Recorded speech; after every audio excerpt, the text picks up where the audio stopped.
Ladies and gentlemen, this is Real Honesty without Jonn Ritland. I am not Jonn Ritland. I am the Derbgano. Hello. And let's go and talk about NXT tonight. It was rather interesting. We started off with the tag team match between Heavy Machinery and TM61. Dozer started off by taking on Thorpe at the beginning. Thorpe wasn't able to get any offense in. Then, of course, Tucker Knight gets tagged in and starts on Thorpe when Miller gets tagged in. Dozer backs up Tucker Knight by keeping Thorpe from being able to launch any kind of offense against Knight. And the first couple minutes were quite the one-sided affair, with Heavy Machinery demolishing TM61.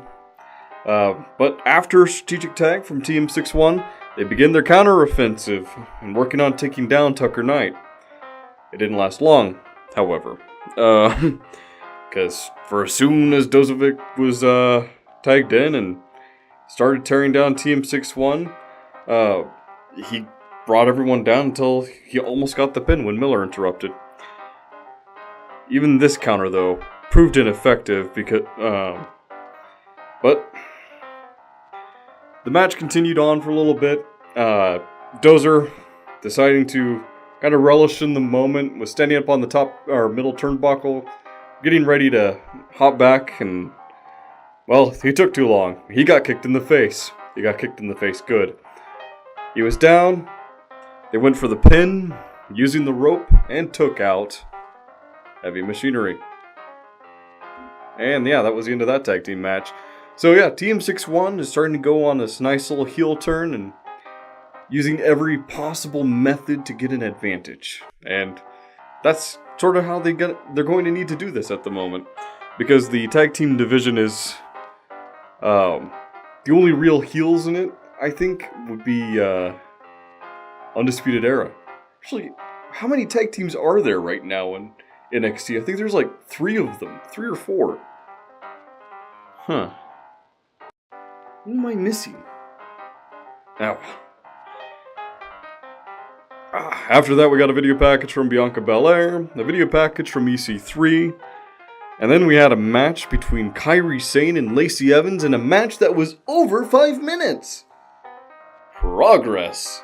No, that's here in Seattle. Kairi takes the initiative and lands the first blow before Lacey starts to take her out through sheer power. It was aerial offensive versus groundwork, and it was an impressive match. Lacey dominated most of it, making sure to work the arm of Kairi Sane. That way she can't elbow drop as effectively, I guess. After a series of grapples and holds and kneeing her down to the ground, Kairi Sane finally breaks free, and instead of using her arm, starts using her feet and kicking a lot, because that's awesome.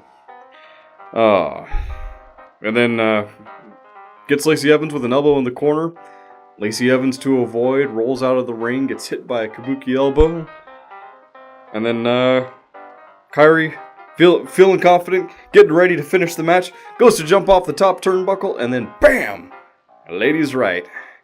Kairi Sane is out, pinned, 1, 2, 3, and Lacey Evans wins the match. After that, we got a recap of Birch and Lorcan talking about their victory over the Undisputed Era last week and challenging them for the belt. And then they kind of go over to the Undisputed Era, where they're talking about how, oh, it was just a fluke. They wouldn't beat us when it matters. And then Kyle O'Reilly making fun of Pete Dunne and all of them by calling them Pete Dune and Oni Lorcan. I am the Lorcan! I speak for the fleas! Pete Dune. He who controls the spice controls the UK tournament. That's a reference. After that, we got to our main event, which was Lars Sullivan versus Ricochet and Velveteen Dream. And it was a pretty fun match, the two of them looking like a real tag team, working in tandem, working together, or coming up with plans. Because at the beginning, Lars Sullivan proved that the two of them individually can be beaten by him. the two of them working together, that's some magic right there. Unfortunately, Velveteen Dream has a bit of an ego, and nearing the end of the match, when they're getting ready to deal the finishing blows, Ricochet tags himself in, goes to launch an assault on Lars Sullivan. Lars Sullivan rolls out, and, you know, as Ricochet gets primed for another hit, and as he goes to run up, Velveteen Dream hops in with, what was it, Death Valley Driver?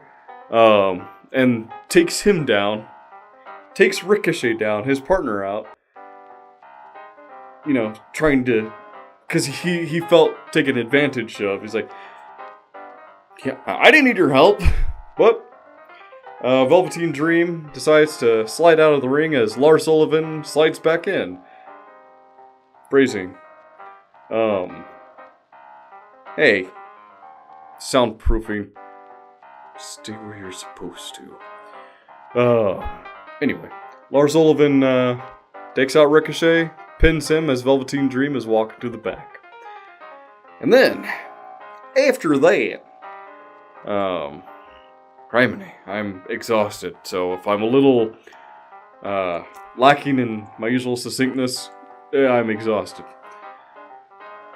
But afterwards, we got a promo from Johnny Gargano. Coming out to the middle of the ring, and he's kind of talking like, because he's looking pretty despondent and looking a little beat up, wearing a little neck brace and everything.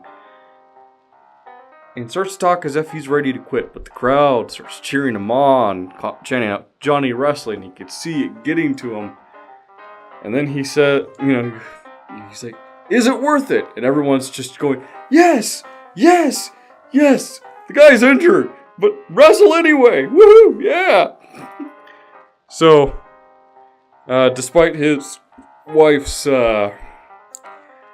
disapproval, gets behind the crowd as the crowd gets behind him and goes to challenge Tommaso Ciampa. Ciampa's going to answer that call. He starts to walk out into the middle of onto the stage, starts going down there and goes, if you're still in that ring, by the time I get in there, I'm going to finish this. But Candice LeRae had run off as soon as Ciampa had appeared and grabbed a few refs to keep them separated to prevent them from fighting. Because, you know, you have a neck injury. Don't rip off that neck brace. You ripped off the neck brace. Congratulations, you're an idiot. Afterwards, the refs kept him separate from Johnny Gargano. They got him out of the ring. He started to go back up the ramp with Candice. Ciampa started taunting him. So Johnny Gargano charged right past his wife, right past the refs, went up to the ring. Candice went to go chase after him to stop him. Ciampa runs up, hits Gargano, knocks him down onto Candice, who lands on the ramp, and she's unconscious. So yeah, Johnny Gargano learned a valuable lesson about life. The path of vengeance is fraught with consequence. And that ended our episode of NXT. So, I liked tonight's episode. I'm going to give it a B+. Let me know if you agree down in the comments down below. Hit the like button, hit the dislike button, do whatever you want. Hit subscribe. And, yeah. Tune in next week as we go through, review Raw, SmackDown, and NXT BAU, business as usual. And this has been Real Honesty without John Ritland. I am not John Ritland. I am the Derbgano. And you have a good night.